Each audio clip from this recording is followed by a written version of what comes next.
आप उसे देख रही हैं?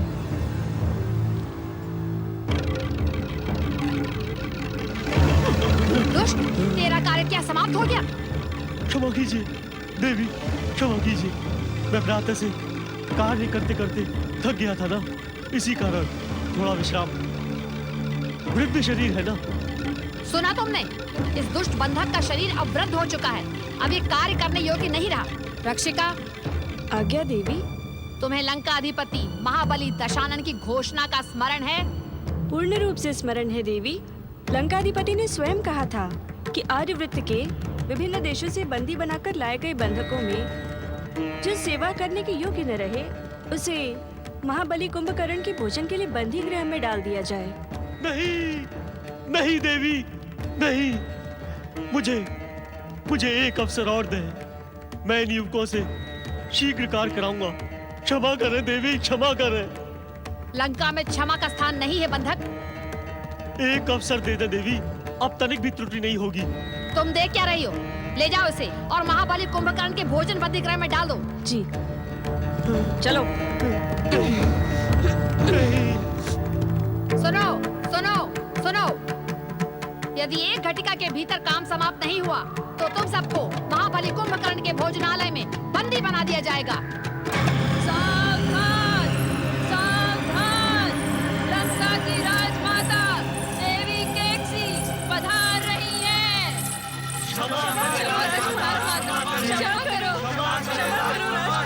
प्रणाम राजमाता। आर्यावर्त के दुष्ट बंधकों ने कार्य अभी तक पूर्ण नहीं किया। एक घटिका के भीतर कार्य समाप्त हो जाएगा राजमाता। एक घटिका?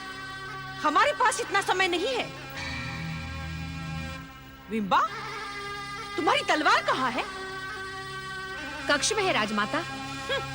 तो इस माह का वेतन भी कक्ष को दिया जाएगा। तुम अंतःपुर की सुरक्षा नायिका हो, तुम्हें ये उत्तर देते हुए लज्जा का अनुभव नहीं होता?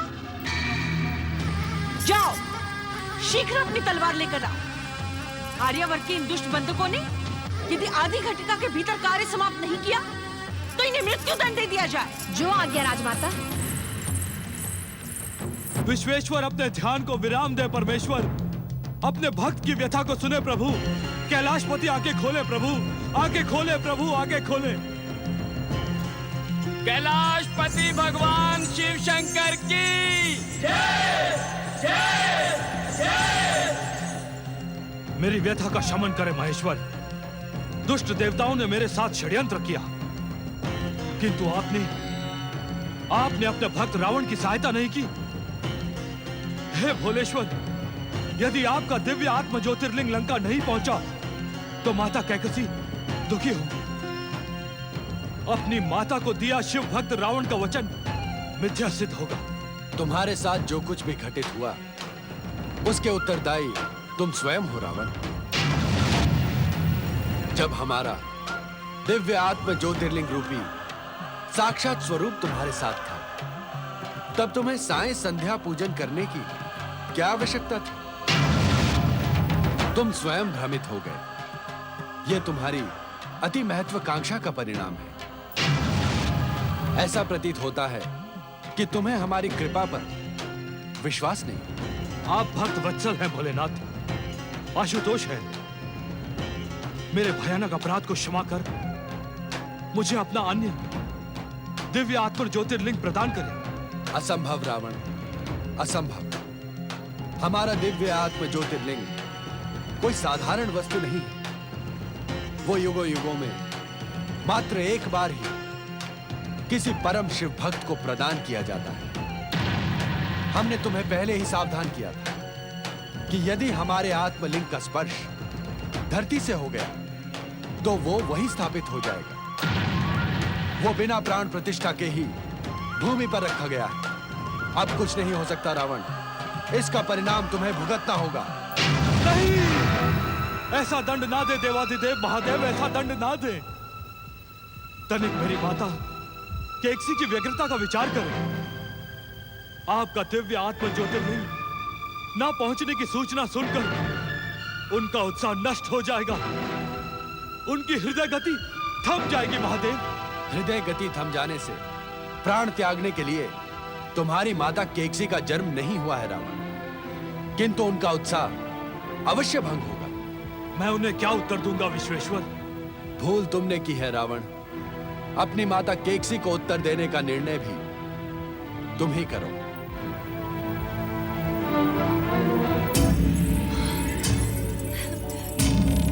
सुंदर, अति सुंदर। दुष्ट आर्यों के कार्य ने मन प्रसन्न कर दिया। बिंबा, आज्ञा देवी। बंधक आर्यों को 1 सप्ताह तक निरंतर उनका मनप्रिय भोजन दिया जाए। जो आज्ञा राजमाता। प्रणाम माताश्री। पराक्रमी दैत्यों के गौरव को उन्नति के शिखर पर पहुंचाने वाली पुत्री केकसी, क्या महाबली रावण के आने का कोई नवीन समाचार प्राप्त हुआ? समाचार तो 2 दिन पहले ही प्राप्त हुआ है पिताश्री। लंकेश्वर रावण आज से 2 दिन पहले ही माता पार्वती पूजित शिवशंकर के आत्मलिंग को लेकर लंका की ओर चल पड़े हैं। परंतु इस समय तक तो ज्येष्ठ को लंका पधार जाना था माताश्री। मुझे तुम्हारे ज्येष्ठ के भोलेनाथ के आत्मलिंग के साथ लंका पधारने के विषय में तनिक भी संदेह नहीं है विभीषण, क्योंकि वो मेरा पुत्र है, तुम्हारी भांति उस भीरू विश्रवा का नहीं। माताश्री, चकित होने की आवश्यकता नहीं है विभीषण। अंतःपुर की ये सज्जा मेरे उस विश्वास का प्रमाण है कि केकसी पुत्र दशानन महाबली भोलेनाथ के आत्मलिंग के साथ शीघ्र ही लंका पधारने वाले हैं। बहन केकसी, वास्तव में विश्वास ही नहीं होता कि ऐसी सुंदर पुष्प श्रृंगार ये दुष्ट आर्य कर सकते हैं। तुम्हें संभवतः ज्ञात नहीं है अकंपन, इस पृथ्वी पर आर्यों के सौंदर्य, सज्जा और ऐश्वर्य से कोई जाति स्पर्धा नहीं कर सकती। सत्य वचन बहना, सत्य वचन। देखिए पिताश्री, इस पवित्र स्थान पर भोलेनाथ का माता पार्वती द्वारा पूजित आत्मलिंग स्थापित होगा। सुंदर, अति सुंदर। आत्मलिंग के लंका आ जाने से अब मुझे प्रिय पुत्र रावण और लंका दोनों के भविष्य की तनिक भी चिंता नहीं होगी।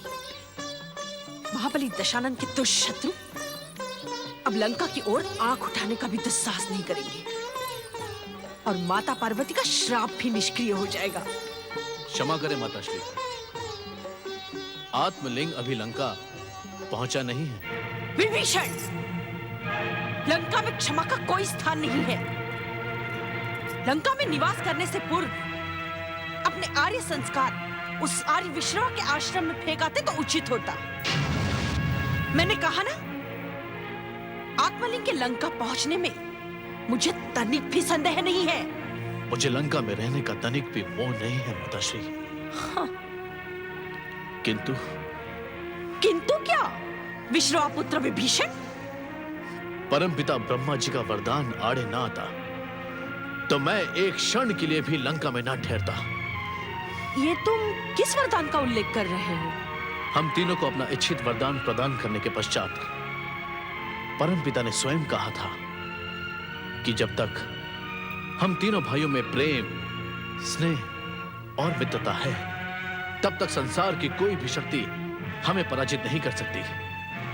राजमाता की जय हो। राजमाता की जय हो। लंका के प्रधान गुप्तचर महाविकट आपके दर्शन के इच्छुक हैं। उन्हें शीघ्र यहाँ उपस्थित किया जाए।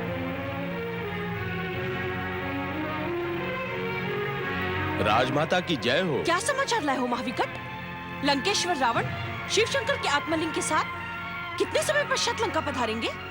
भोलेनाथ को अपनी भक्ति से प्रसन्न करके लंकेश्वर ने आत्मलिंग तो प्राप्त कर लिया था। इस कार्य तक की सूचना हमारे गुप्तचरों को है, किंतु क्या महाविकट? ऐसा प्रतीत होता है राजमाता कि लंकेश्वर आत्मलिंग लेकर किसी और दिशा की ओर चले गए अथवा वो दिशा भ्रमित हो गए हैं। मेरा पुत्र और दिशा भ्रमित हो ही नहीं सकता। लगता है कि लंका के गुप्तचर अपना कर्तव्य भूल गए हैं। ऐसा नहीं है राजमाता। मैंने तुम्हें स्वयं आदेश दिया था महाविकट कि लंकेश्वर के पग पग की सूचना मुझ तक पहुंचाते रहो। राजमाता, आत्मलिंग लेकर कैलाश से प्रस्थान करते समय लंकेश्वर के विमान की गति इतनी तीव्र थी कि महाविकट, जब तुम एक विमान पर दृष्टि नहीं रख सकते तो लंका पर कैसे रखोगे? राक्षस शत्रुओं की सूचनाएं लंकेश्वर तक कैसे पहुंचाओगे? तुम कार्य के योग्य नहीं। विडंबा! आज्ञा देवी। इसे इसी समय मृत्युदंड दे दिया जाए।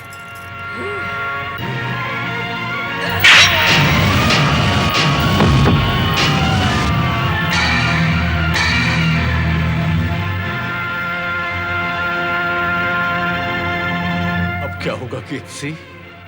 इस उद्विग्नता के कारण आप है पिताश्री, आप पर्वत के बोझ तले दबे मेरे रावण को छोड़कर अब वीरों की भांति पीठ दिखाकर भाग आए। पीठ दिखाकर नहीं केतसी, हम यहाँ आए थे महाबली रावण के लिए राक्षसी सेना और सहायता एकत्र करने। तो लौट कर क्यों नहीं गए? इसलिए कि स्वयं तुमने बताया था कि युद्ध के पश्चात महाबली रावण ने भगवान शिव को प्रसन्न कर लिया है। मुझे तो उसमें दैत्य शत्रु देवताओं का भयंकर कुचक्र लगता है। देवताओं को अपने जीवन से मोह समाप्त हो गया है, इसीलिए मेरे रावण से कुचक्र करने का दुस्साहस कर रहे हैं। राजमाता, राजमाता, मुझे महाबली लंकेश्वर के पुष्पक विमान की झलक दिखाई पड़ी है। हमारे सन्मुख उपस्थित हो लंकेशिनी। राजमाता की जय हो। राजमाता, पूर्व दिशा की ओर समुद्र के उस पार मुझे लंकेश्वर का पुष्पक विमान दिखाई पड़ा, किंतु क्या लंकेशिनी? विमान की गति अत्यंत मंद है। प्रतीत नहीं होता कि इच्छा शक्ति से चलने वाले पुष्पक विमान को लंकेश्वर बढ़ने का भी संकेत कर रहे हो। इसका अर्थ मेरा पुत्र अपने अभियान में सफल हो गया। विश्वेश्वर शिव शंकर के आत्मलिंग को धारण करने वाले को उत्तेजना उतावली से क्या काम? बिंबा! आज्ञा राजमाता। लंका के मुख्य द्वार से यहाँ तक हर स्थान पर राक्षसों की कुंवारी कन्याएं आत्मलिंग पर पुष्प वर्षाव करें, मंगल गीत गाए जाए, मंगल वाद्य बजाए जाए, राक्षसगण अपनी पारंपरिक वेशभूषा धारण कर नृत्य उत्सव आदि करें और आर्यावर्त के बंदीजन मेरे रावण का जय जयकार करें।